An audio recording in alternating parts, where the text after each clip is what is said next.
Bears fans and Bulls fans today. This is a day of celebration, man. Thank the Lord. All right. Bulls fans, prayers have been answered. All right. Reinsdorf's, maybe they're trying to do things different. All right. I don't want to give them that credit yet until I see it.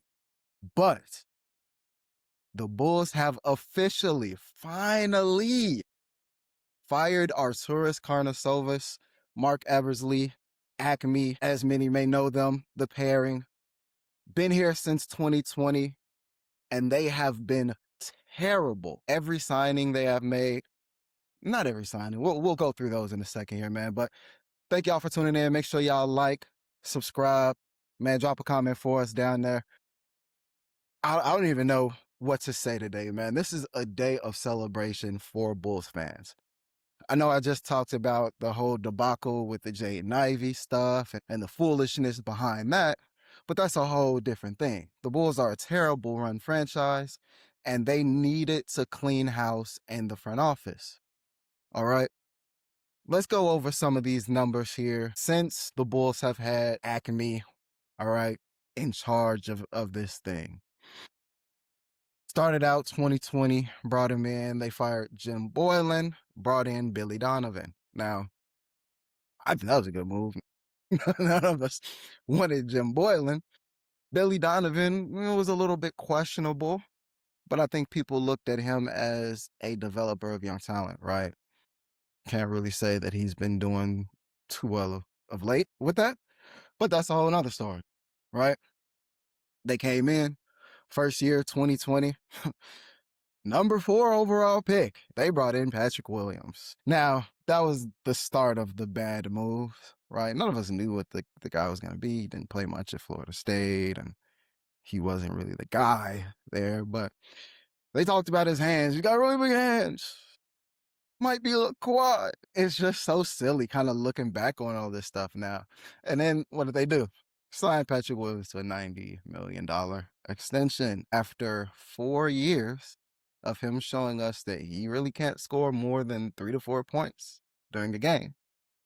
He's not really going to rebound. He's not going to give you any assists. Defense is shaky at best. But yeah, let's give this guy 90 million. Whatever. Right? As I'm going through some of these stuff, I haven't looked at all this stuff in a while. So some of this stuff I kind of forgot. Signing Denzel Valentine, Vonleh, Garrett Temple. Jeez Louise. They came in immediately just doing stupidity. All right. Traded away Wendell Carter Jr. That didn't make sense. For Nikola Vucevic. Vucevic, he gave us some good years, man. Vuce was decent for the Bulls.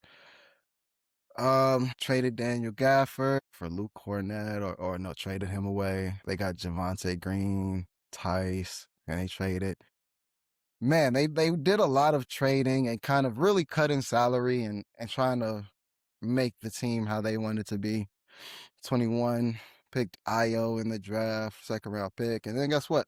Traded him. I guess they liked Giddy better, but Io is looking great in Minnesota next to Anthony Edwards.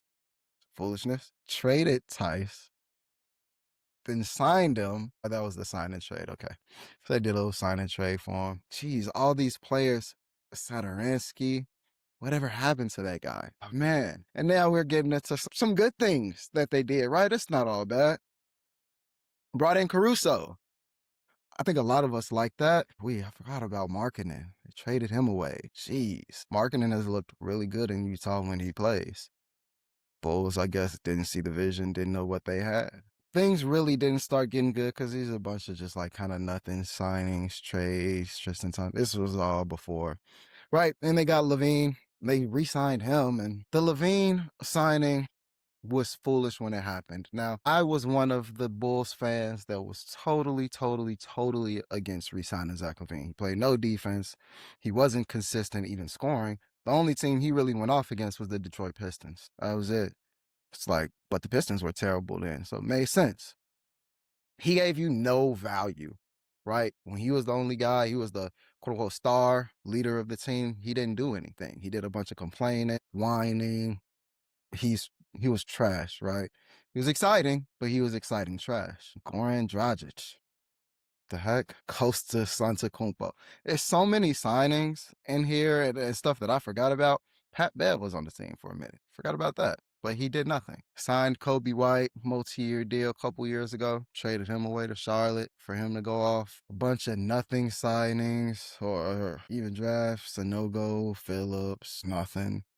Torrey Craig. Like, it's disappointing. It's so disappointing going through all this stuff. Javonte Green was decent. He was an exciting piece. Um, couldn't do too much. He was like a poor man's Tony Allen, I'll say, but really not a good defender. So that's probably even a bad comparison. No disrespect to Tony Allen. Traded away Caruso. Terrible. Not even for a first round pick. Like, all these trades that they didn't even get any first round picks for these. Trading away DeMar a year late, didn't get a first round pick.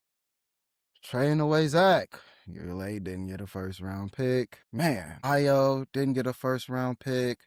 Like, none of these did they get first round picks. What were these guys doing? These guys were idiots, right? Eversley, the GM, was a retard. Karnasovas, the VP, was a retard. Okaying all these signings and stupid trades. See, I just threw money away, made terrible drafts. What were they doing? I don't even think they were really trying to, it doesn't even look like they were trying to build the team to win. All of these signings, these stupid trades, all of this is trash, right? Man, we get to when they brought in Josh Giddey. Man, it's disappointing looking at all this, bro. It's very disappointing because when you look at it and you think about it, when they brought in DeRozan, they brought in Lonzo Ball. We had Caruso on the team. Vucevic was here. That was a pretty decent squad. And that was the only year that they also made the playoffs, too. Since 2020, 6 years to this date, essentially. So I think it was April. Yep, it was April 2020, April 13th. So a few days early, April 13th, they brought in Karnasovas. A few days later, a week or so later, they brought in Eversley. All they did was drive the team downhill. Or to 254 wins and losses. And we still got, what, 3 or 4 games left this season, which I fully expect the Bulls to lose. But we celebrating, baby. Now, we're celebrating that the team will hopefully start making some moves and improving. But it's too early to go full-on celebration mode because we don't know what idiot they're going to bring in. And I truly, truly believe they need to also let go of Billy Donovan. Complete clean house, get him out of here. And they may be letting him finish off these last few games, which, hey, respect. I don't really care. If he's not here next year, doesn't matter. But we need a new head coach also. Now, kind of sucks that Mike Malone just signed with the college team. I think it was UConn. That would have been, I think, a great signing for the Bulls as a coach. But hey, he's going into the college ranks now, and hopefully things work out from there. But now they got to figure out who's going to be the coach, who's going to be VP, who's going to be GM. And it's going to be exciting to see where the Bulls go, man. Being a play-in team every year since it's been incepted, right? Missing the playoffs because you can't win a play-in game against other terrible teams. It was all terrible, man. The Bulls are one of the legendary sports franchises in all of sports. And to see that for year after year after year, they have been terrible is sick. Honestly, too, the Reinsdorfs need to go ahead and sell the team. Y'all need to not be owners. Sell the White Sox, too. I don't care about the White Sox, Cubs all day. But, man, Chicago fans, Chicago sports fans, we deserve better. All right? And this family of owners, they have not cared about putting any good product out there. I don't even watch Bulls games anymore. I'm not going to support it. I can't do it. I'm not going to support a losing franchise. I'm not going to support ownership that doesn't care about winning and won't make the changes. I'm not going to pay for a game. I'm not going to do any of that. And really, all of you fans, Chicago Bulls fans, White Sox fans, y'all also really need to stop going to these games. Stop going to games. Stop watching these games. One, the tickets cost way too much to have a trash team out there. All right. The Bulls have some of the highest costing tickets in the league, and their team is one of the worst. That doesn't even make sense. Those prices don't match. That needs to stop. People, you need to stop going to games, right? Until they truly show us that, hey, we're bringing in big dogs. We're bringing in people that are going to make real changes, do real work, and make real things happen. Don't support it, right? Don't support it. Now, I know that's tough.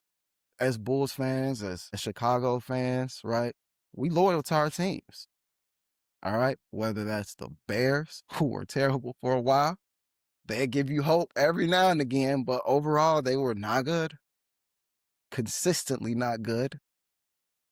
Blackhawks of late, but I think they get a little more leeway because they won like 3 or so championships in like a 5-year span. So they get a little bit more leeway. Cubs, they were terrible. Not even terrible. They just couldn't win a championship for 100 years until 2016. 2016 was a beautiful year. We deserve better as Chicago Bulls fans, and then even you White Sox fans, right? You guys deserve better too. Special shout out to Ozzie Guillen. I saw that they're retiring his number. That's cool, right? Respect for that. Don't really, like I said, I don't care about White Sox. I'm not a White Sox fan. But always respect to a hometown legend, right? He brought a championship here with the team and all that good stuff. Good for him, right? I'm excited, man. I'm excited. I'm excited to see what the Bulls do next. Obviously, they've missed the playoffs. They didn't try to do the tanking early enough in the season to where now they're still going to have one of those stupid middling picks between like 7 and 12.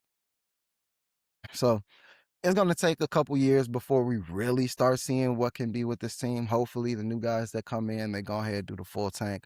I wouldn't mind if they go ahead and trade Josh Giddey. But hey, if you're going to keep him just because you just signed him, that's cool too. But this is a beautiful day, Chicago fans. I hope that y'all are feeling good. I hope that y'all are happy about this because this is something that hopefully brings the Bulls back to relevance where they belong in the NBA, man. So leave a comment down below. Let me know what y'all think about AKME finally being fired. Let me know what y'all think about the moves that they made over the years that they were here. What was your favorite? What was the one that you hated the most? Mine that I hated the most, honestly, was that Zach LaVine re-signed. They should not have re-signed him. They should have just traded him when it was time, got that first round pick, and moved on from it. But we here now, so thank y'all for tuning in, man, and watching. Be on the lookout for the next episode, Bears Focus Podcast. We'll be doing first 3 rounds mock draft for the Bears, so stay tuned for that. Until then, baby, this has been Bears Focus Podcast. Maybe Bulls Focus today. But as always, until next time, baby, bear down.